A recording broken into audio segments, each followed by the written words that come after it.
Hello friends, आज हम जो वीडियो लेके आए हैं, जो हमारी ये सीरीज़ चल रही है NCERT 11th क्लास मैथ्स। अपने पिछले वीडियोस में, 2 वीडियो में हमने एक्सरसाइज 1.1 पूरी की थी, और अगर अब हम उसके आगे बढ़ें तो जो सबसे पहले डेफिनेशन आती है वो आती है एम्प्टी सेट। एम्प्टी सेट क्या होता है? देखिए, अगर मैं कहूँ set A X such that X is a citizen of India, तो ये एक वेल डिफाइंड टर्म हो गई कि जो एक्स कोई भी पर्सन है वो भारत का नागरिक है। अब अगर मैं कहूँ कि A such that X is a citizen of Mars, मंगल ग्रह, तो अनसर्टेन है, और अनसर्टेन से भी ज़्यादा कि हम नहीं जानते कि क्या है। या इससे बेहतर एग्जाम्पल लें कि अगर हम कहें A X such that X is the lady vice president of India. तो अगर आप ध्यान दें तो आज और अभी तक भारत का कोई भी उपराष्ट्रपति जो है वो महिला नहीं हुई है।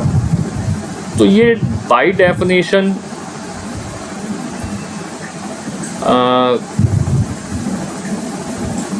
एग्री करते हैं कि सेट की डेफिनेशन हो सकती है, लेकिन ये इसमें कोई भी एलिमेंट लाई नहीं करता। तो ये कहलाता है empty set.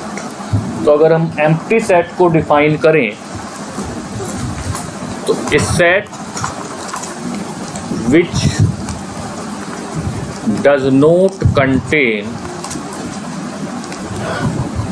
Any element is called an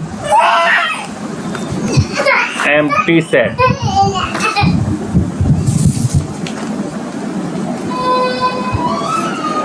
इसी को अगर हम थोड़ा सा आगे बढ़ाएं तो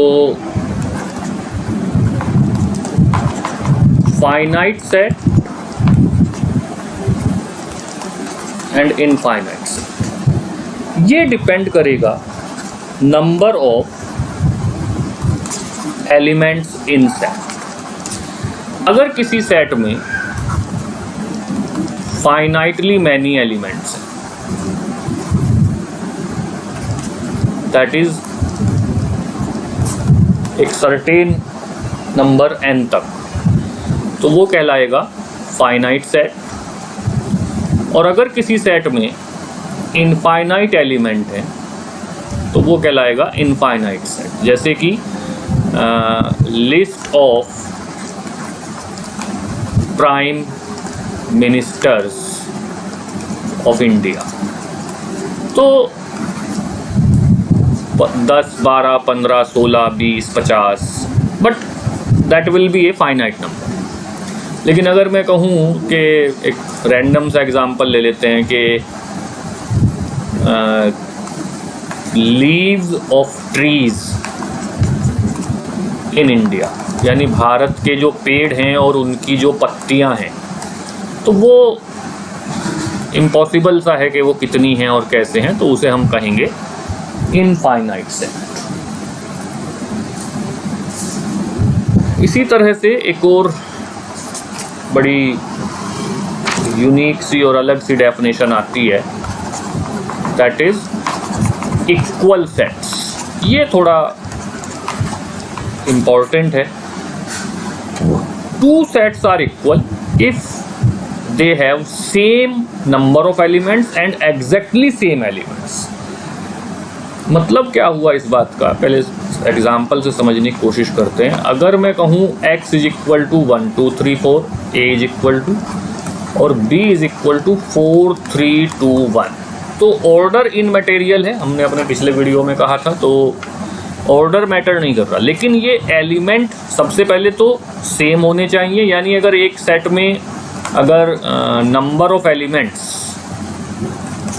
इक्वल नहीं है तो वो सेट कभी इक्वल हो ही नहीं सकते। यानी अगर एक सेट में 4 एलिमेंट हैं, दूसरे सेट में 6 एलिमेंट हैं, तो फिर वो कभी इक्वल नहीं हो सकते। लेकिन अगर एलिमेंट्स इक्वल हैं तो उसके बाद वो एग्जैक्टली सेम भी हैं तो हम कह पाएंगे कि these two sets are equal. For example अगर मैं कहूँ, मैंने एक सेट A डिफाइन किया 1 and -1 और एक सेट B डिफाइन किया x such that x is a root of equation this. तो इसके रूट्स क्या होंगे 1 and -1। तो A और B अलग अलग शेप रखते हुए भी दो इक्वल सेट्स हैं, एक ही सेट को रिप्रेजेंट कर रहे हैं। तो इक्वल सेट्स फाइनाइट जब होगा तो एक बहुत कम एलिमेंट होंगे तो बहुत इजीली हम पिक कर पाएंगे। लेकिन जब एलिमेंट्स ज़्यादा हों या इनफाइनाइट एलिमेंट्स हों तो थोड़ा मुश्किल और थोड़ा केयरफुल रहना चाहिए कि नंबर ऑफ एलिमेंट्स तो सेम होने ही होने हैं, उसके बाद उसमें जो है जो उनके एग्जैक्टली एलिमेंट्स हैं वो भी सेम होने चाहिए। तो इसी प्रोसीजर में अब हम एक्सरसाइज 1.2 पर पहुंच जाते हैं जो NCERT की 11th क्लास की बुक है। सबसे पहले है कि नल सेट का example. Null set, empty set and void set, ये तीनों सिनोनियम हैं आप कह सकते हैं। हमने एम्प्टी सेट ऊपर डिफाइन करा, उसे नल सेट भी बोलते हैं और वॉइड सेट भी बोलते हैं। इसको हम ऐसे करली ब्रैकेट सिंपल यानी कोई एलिमेंट नहीं है इससे भी डिनोट कर सकते हैं। और एक ये नोटेशन होती है जिससे हम नल सेट को इसको डिनोट करते हैं। फाई भी बोलने लगे हैं आजकल, वैसे ही एक अलग नोटेशन होती है और इसे हम रिप्रेजेंट करते हैं नल सेट। तो अब देखिए, अगर कोई मुझसे कहे set of even prime numbers, तो इसमें एग्जैक्टली केवल एक ही एलिमेंट है और वो है 2। तो ये एक सिंगलटन सेट है, ये एक ऐसा सेट है जिसमें एक एलिमेंट एग्जिस्ट करता है। अब कोई मुझसे कहे set of odd natural numbers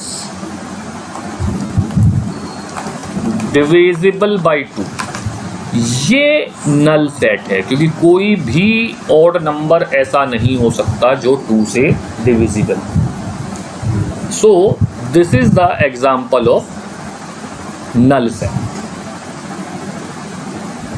and ऐसे ही अगर मैं कहूँ कि फाइनाइट एंड इनफाइनाइट, तो set of months of year obviously 12 हैं, काउंट कर सकते हैं जैन, फेब, मार्च, अप्रैल, मई, जून, जुलाई, अगस्त, सितंबर, अक्टूबर, नवंबर, दिसंबर। अब दो नोटेशंस में डिफरेंस कीजिएगा, 1 2 3 एंड 1 2 3 99 एंड 100। ये जा रही है, हमने कोई एंड पॉइंट फिक्स नहीं किया, तो ये कहलाएगा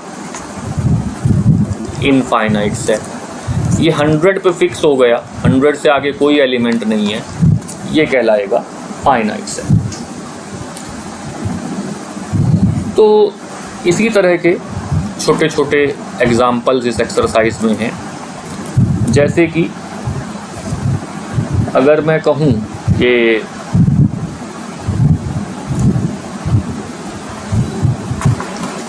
2 4 6 8 10 ये सेट A है और मैं कहूँ x such that x is an even natural number less than equal to 10, ये सेट B है। तो ऑब्वियसली ये दोनों सेट सेम है। इससे भी ज़्यादा इंटरेस्टिंग एक एग्जांपल है, set of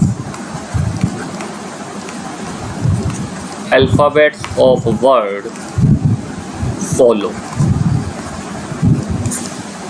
and set of alphabets of word wolf। ध्यान दीजिए, यहाँ पर भी FOLW और यहाँ पर भी FLOW, तो ये दोनों सेट सेम है। तो ये बहुत छोटे छोटे एग्जाम्पल्स हैं। इसके बाद अगले वीडियो में हम जो थोड़ा सिंसियर और थोड़ी डेप्थ स्टडी की तरफ बढ़ेंगे। तब तक के लिए thank you very much. This is exercise 1.2 of NCERT book of 11th class maths। Thank you very much।